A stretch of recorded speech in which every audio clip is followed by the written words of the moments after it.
My body count is I'm actually, I re-virginized myself and found Jesus. So I'm actually at -2 right now, currently. -2. Yeah. What was it before you got re-Jesused? Oh, it was just 0. Bullshit. 5.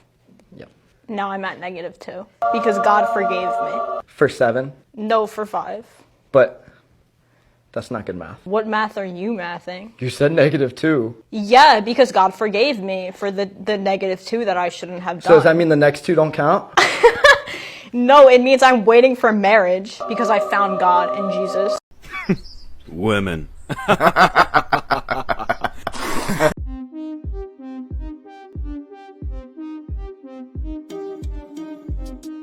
What rights do you think that men have that women don't today? There's no law saying employers can't fire you if you're pregnant. That's something a man never has to worry about. Or abortion, for instance, you can only be affected by that law if you have a womb. Well, but don't you think that's just kind of explained by biological differences, right? But why does that justify making a law anyway? That literally discriminates women.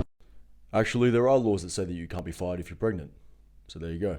We're a trending topic, so it's relevant to speak on. Because it's interesting. Wait, what? It's fascinating. I am That's what I'm fascinated by hoes. I'll say it.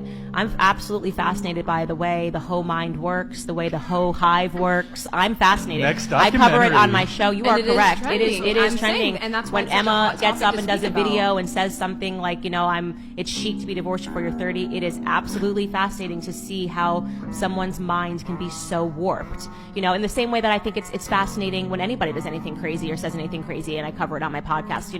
I am not knocking it at all. I just tell people what the facts are. You can choose this lifestyle, and here is where you are 99.9% likely to lead in your life, right? You are probably not destined for marriage. You're probably not destined for a stable relationship. Men are going to not want this long term. You can say it 1,000 times. You can have 1,000 cultural examples, and women's still got to go out there and be hoes, because they're about their money and about a Cardi B song or whatever it is. So yes, I think it is fascinating.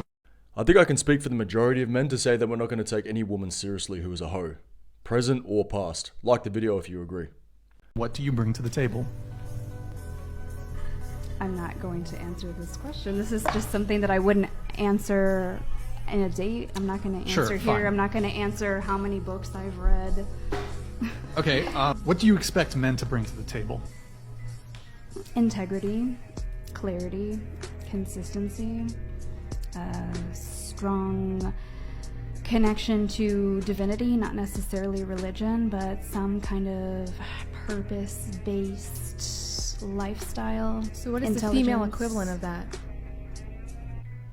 The same. Then why wouldn't you just say that at the table when he asks you?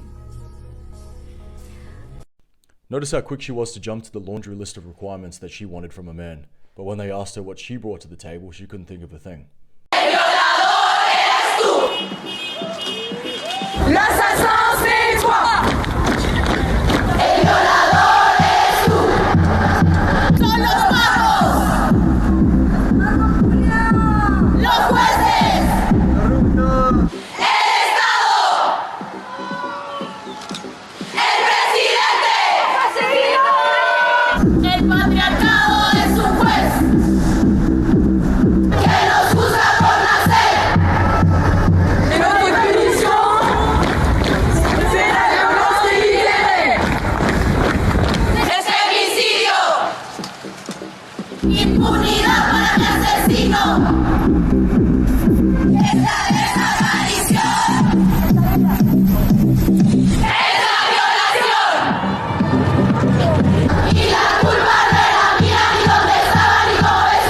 Well, that was painful to watch, or was it just me?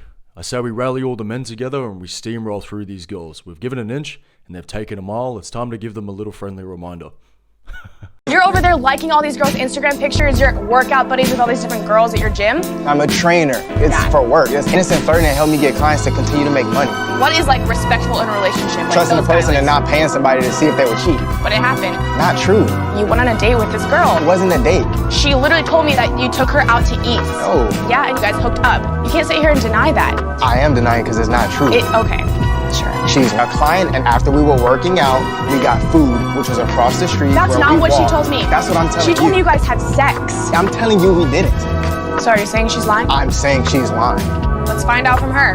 Okay. All right.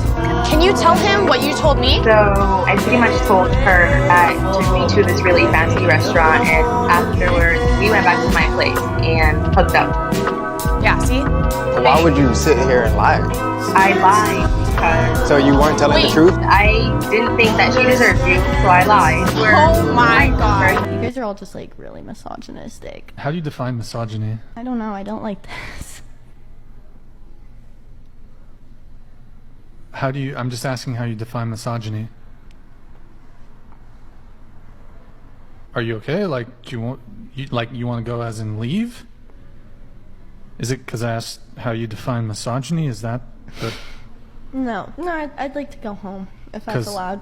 Because I asked about how you define misogyny? I told you that in the entire Lord of the Rings trilogy, there is not a single scene where two woman characters speak to one another. Would you believe me? What if I told you that Princess Leia is the only woman character with a name in the 5th episode of Star Wars? What if I told you that even Finding Nemo only has 2 lines of dialogue between 2 characters that are girls for the entire film? It is well known that women are underrepresented in the film industry, but sometimes it goes over our heads just how underrepresented we are. This brings me to the Bechdel test. The Bechdel test is an extremely basic feminist test for movies. In order for a movie to pass, it must have 2 women with a name in it. Those women must talk to each other, and their discussion must be about literally anything other than a man. I'm willing to bet you'd be shell-shocked at some of the movies that fail this extremely simple test. For example, of all 3 of the Toy Stories, only one of them actually passes. If you want to find out which Toy Story passes and why some people argue that Mulan doesn't even pass this feminist test, click the link in my bio and check out my most recent YouTube video on the Bechdel test. It's funny, the movies she's referring to here are Lord of the Rings, Star Wars, for example. These were blockbuster hits. These are some of the best movies that have ever been made. And it's because they were focusing on telling a story. Whereas movies these days and remakes are terrible movies because they don't focus on telling a story. They focus on politics and shoving an agenda down your throats, and everyone knows it, so it's just cringe to watch. So you can be rest assured that if a movie does pass this test, that it will be trash.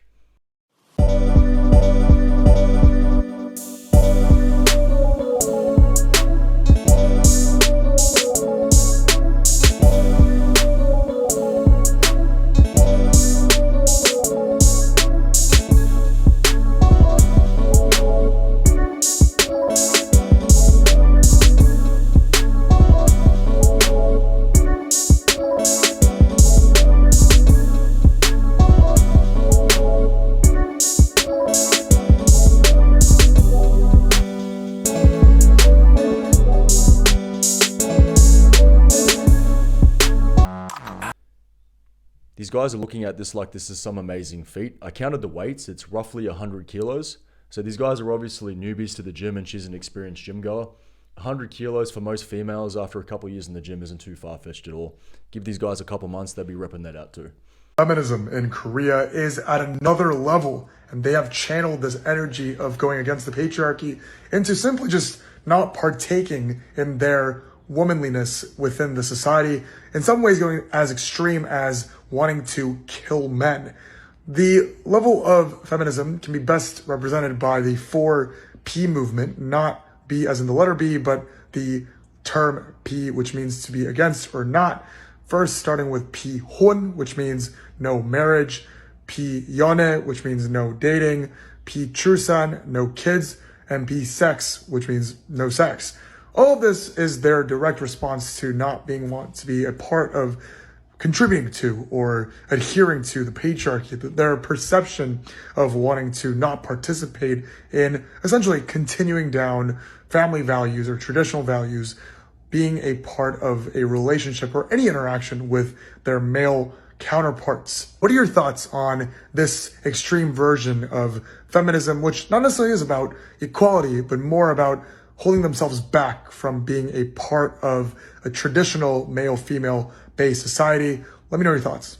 It stopped being about equality a long time ago, and equality doesn't mean the same.